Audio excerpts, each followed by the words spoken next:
Hello friends, welcome back. स्वागत है आप सबका एम विद आरबी परिवार पे। आज इस वीडियो में हम प्रैक्टिस करेंगे हिंदी के उन महत्वपूर्ण प्रश्नों को जो आने वाले यूपी टेट एग्जाम के लिए बेहद यूजफुल होने वाले हैं। तो आप पूरा प्रैक्टिस सेट जरूर लगाइएगा और कितने आपके प्रश्न सही हुए कमेंट बॉक्स में हमें जरूर बताइएगा। तो आइए शुरू करते हैं आज के प्रश्न को। आज का पहला प्रश्न है कि जैसी किस धारा के कवि हैं? प्रेम मार्गी भक्ति धारा, ज्ञान मार्गी, कर्म मार्गी या इनमें से कोई नहीं।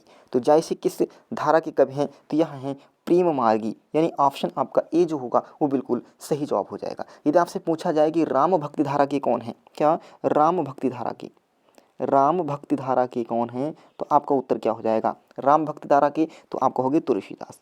कौन होंगे? तुलसीदास। यदि आपसे पूछ लिया जाए कि कृष्ण भक्ति धारा के, क्या कृष्ण भक्ति धारा के कौन हो जाएंगे, तो आप कहोगे क्या? आपका उत्तर क्या आ जाएगा? सूरदास। क्या आना चाहिए? सूरदास। और यदि आपसे पूछा जाए ज्ञान मार्गी भक्ति धारा के कौन होंगे, तो आपका उत्तर आएगा कबीरदास। क्या आएगा? कबीरदास। जैसे किस धारा के कवि थे? तो प्रेम मार्गी। राम भक्ति धारा के तुलसीदास थे। सूरदास किसके थे? कृष्ण भक्ति धारा के। और ज्ञान मार्गी भक्ति धारा के कौन थे? कबीरदास थे। यहाँ पर ऑप्शन आपका कौन सा सही हो जाएगा? ए ऑप्शन सही हो जाएगा। अगले प्रश्न की ओर बढ़ चलेंगे। अगला प्रश्न है कि निम्नलिखित में से संयुक्त व्यंजन कौन सा है? सबसे पहले आप बताइएगा संयुक्त व्यंजनों की संख्या कितनी होती है, तो आपका उत्तर आएगा 4। कितनी होगी? 4। कौन कौन से होंगे? तो ये ज्ञ, छ, त्र और श्र, ये 4 वर्ण क्या होंगे? संयुक्त व्यंजन होंगे। तो यहाँ पर ऑप्शन आपका कौन सा सही हो जाएगा? बी ऑप्शन सही हो जाएगा। छ क्या होगा? संयुक्त व्यंजन। या कौन सा होगा? अंतस्थ व्यंजन होगा। या कौन सा होगा? अंतस्थ व्यंजन। अंतस्थ व्यंजन कौन कौन से होंगे? य, र, ला और वा, ये अंतस्थ व्यंजन होंगे। यानी अंतस्थ व्यंजनों की संख्या भी कितनी होती है? तो 4। और हा क्या होगा? हा होगा बाबू ऊष्म व्यंजन। ऊष्म व्यंजनों की संख्या क्या होगी? श, स, स और हा, ये तीनों श और हा ये क्या होंगे? आपके ऊष्म व्यंजन होते हैं। कौन से? ऊष्म व्यंजन।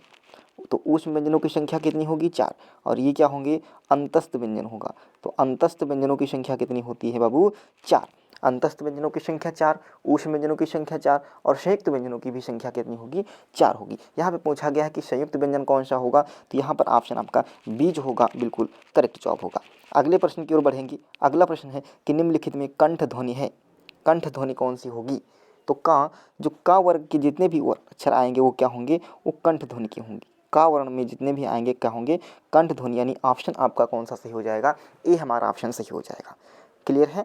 चलेंगे अगले प्रश्न की ओर। अगला प्रश्न क्या पूछा गया है? तिरस्कार शब्द का संधि विच्छेद होगा। तो तिरस्कार शब्द का संधि विच्छेद क्या होगा? जहाँ पर ये आधा शाह होगा, आधा शाह ये किस में बदल जाता है? विसर्ग में बदल जाता है। यानी ऑप्शन आपका बी सही हो जाएगा। ऑप्शन आपका कौन सा सही हो जाएगा? बी सही हो जाएगा। तिरहा प्लसकार। अगले प्रश्न की ओर बढ़ेंगे। अगला प्रश्न क्या कहा गया है कि तत्सम शब्द वाला विकल्प चुनिए। तत्सम शब्द कौन होगा? तो कान्हा, कन्हैया, किशन और कृष्ण। तो ये तीनों शब्द क्या होंगे? ये तीनों शब्द होंगे तद्भव के। क्या? तद्भव। और कृष्ण जो हमारा होगा ये क्या होगा? तत्सम शब्द कहलाएगा। क्लियर है? चलेंगे अगले प्रश्न की ओर बढ़ चलेंगे। अगला प्रश्न क्या कहा गया है? कीचड़ उछालना मुहावरे का अर्थ है मल फेंकना, दूसरे के कपड़े गंदे करना, बदनाम करना या दलदल में फंसना। तो कीचड़ उछालने का अर्थ क्या होगा? बदनाम करना। यानी ऑप्शन आपका सी सही हो जाएगा। अगले प्रश्न की ओर चलेंगे। अगला प्रश्न क्या है? उससे अच्छे तो आप हैं में कौन सा कारक है? उससे अच्छे तो आप हैं में कौन सा कारक है? तो सबसे पहले हम बात करेंगे कारक। तो कारकों की संख्या कितनी होती है? 8। कारकों की संख्या कितनी होती है? 8। कारक का दूसरा नाम क्या होता है? कारक का दूसरा नाम होता है परसर्ग। क्या होगा? परसर्ग। यानी जब पूछा जाए कि परसर्गों की संख्या कितनी है, तब भी आपका उत्तर आएगा 8।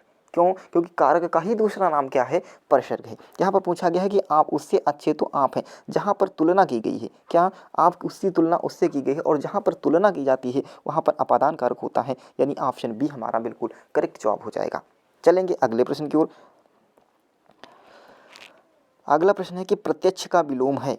प्रत्यक्ष का विलोम है समक्ष, विपक्ष, परोक्ष या अदृश्य। यह प्रश्न बहुत इंपॉर्टेंट है क्योंकि ये बार बार प्रश्न परीक्षा में पूछा जाता है। तो यहाँ पर प्रत्यक्ष का विलोम शब्द क्या हो जाएगा, तो प्रत्यक्ष का हो जाएगा बाबू परोक्ष, यानी ऑप्शन आपका सी से जो होगा वो करेक्ट जवाब हो जाएगा।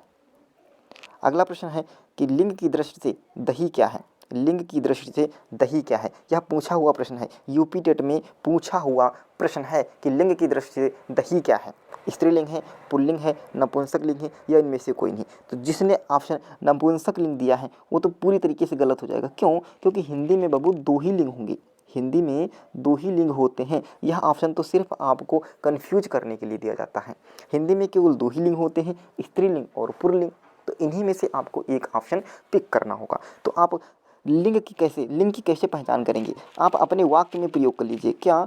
अच्छा अच्छी, अच्छा अच्छी, तो दही अच्छा है कि अच्छी है, तो दही अच्छा है। दही खट्टा है कि खट्टी है, तो दही खट्टा है। कौन सा दही, कौन सी दही, तो क्या आप कहोगे कौन सा दही। यानी क्या हो रहा है, ये ऑप्शन कौन सा सही हो जाएगा, पुल्लिंग। क्या हो जाएगा, पुल्लिंग हो जाएगा। दही क्या है, पुल्लिंग है, यानी ऑप्शन बी सही हो जाएगा। अगले प्रश्न की ओर बढ़ चलेंगे। अगला प्रश्न क्या है,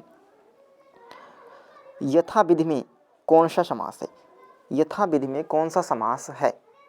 इस प्रश्न समास का मैंने एक विस्तृत टॉपिक डिटेल में बताया है और उस वीडियो को जिसने देखा है उसको इस प्रश्न करने में मात्र सेकंडों का समय लगेगा। क्यों? क्योंकि मैंने बताया है कि समास जब आप जिसके आगे जिस उपसर्ग में यथा, भर, अनु ये शब्द आपको मिल जाएंगे वहाँ पर क्या होगा, अव्ययभाव समास हो जाएगा। यहाँ पर आपने देखा यथा, तुरंत आप आंख बंद करके लगा देंगे क्या, अव्ययभाव समास। आंख बंद करके क्या लगा देंगे, अव्ययभाव समास लगा देंगे। क्लियर है? चलो आगे चलेंगे अगले प्रश्न की ओर। अगला प्रश्न है, विशेषण की मुख्यतः कितने भेद होते हैं। तो विशेषण के कितने भेद होते हैं, तो आपका उत्तर आएगा विशेषण के तो 4 भेद होते हैं। क्या? विशेषण के तो 4 भेद होते हैं। तो किसी का प्रश्न होगा उठेगा कि 4 भेद होते हैं लेकिन कौन कौन से होंगे, तो आप बता दीजिएगा कि एक गुणवाचक विशेषण होता है। क्या? गुणवाचक विशेषण होता है। एक परिमाणवाचक विशेषण होता है। कौन सा? परिमाणवाचक विशेषण होता है। एक संख्यावाचक विशेषण होता है। क्या? संख्यावाचक विशेषण होता है। एक सार्वनामिक विशेषण होता है, सार्वनामिक विशेषण होता है, जिसको हम लोग संकेतवाचक विशेषण के नाम से भी जानते हैं।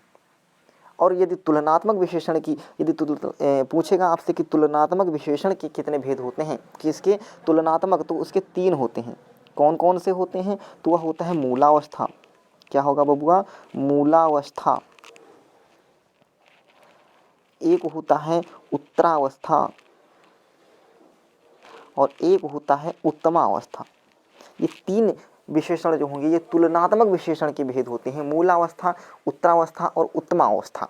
क्लियर है? और विशेषण के मुख्य भेद पूछा जाएगा तो 4 होंगे, गुणवाचक, परिमाणवाचक, संख्यावाचक और सार्वनामिक, जिसको दूसरा नाम संकेतवाचक विशेषण कहते हैं। यानी ऑप्शन बी हमारा करेक्ट हो जाएगा। चलेंगे अगले प्रश्न की ओर। अगला प्रश्न है कि हिंदी वर्णमाला में व्यंजनों की संख्या है। तो हिंदी वर्णमाला में व्यंजनों की संख्या कितनी होती है, तो आपका उत्तर आएगा 33। कितनी होती है, 33 होती है। इसमें 25 आपके क्या होंगे, स्पर्श व्यंजन होते हैं। 4 आपके क्या होंगे, ऊष्म व्यंजन होते हैं। 4 आपके क्या होते हैं, 4 आपके क्या होते हैं संयुक्त व्यंजन, ऊष्म व्यंजन और ये अंतस्थ व्यंजन होते हैं।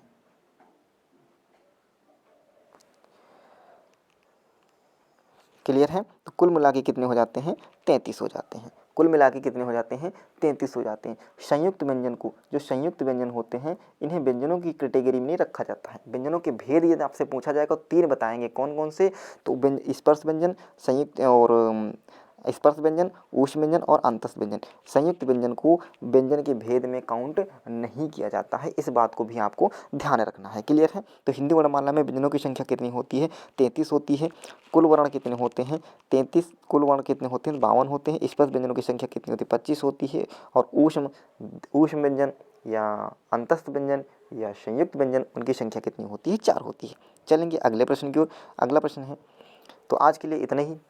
कैसा लगा सेशन कमेंट बॉक्स में जरूर बताइएगा। यदि आप चैनल पर नए हो तो चैनल को जरूर सब्सक्राइब करिएगा। थैंक यू, धन्यवाद।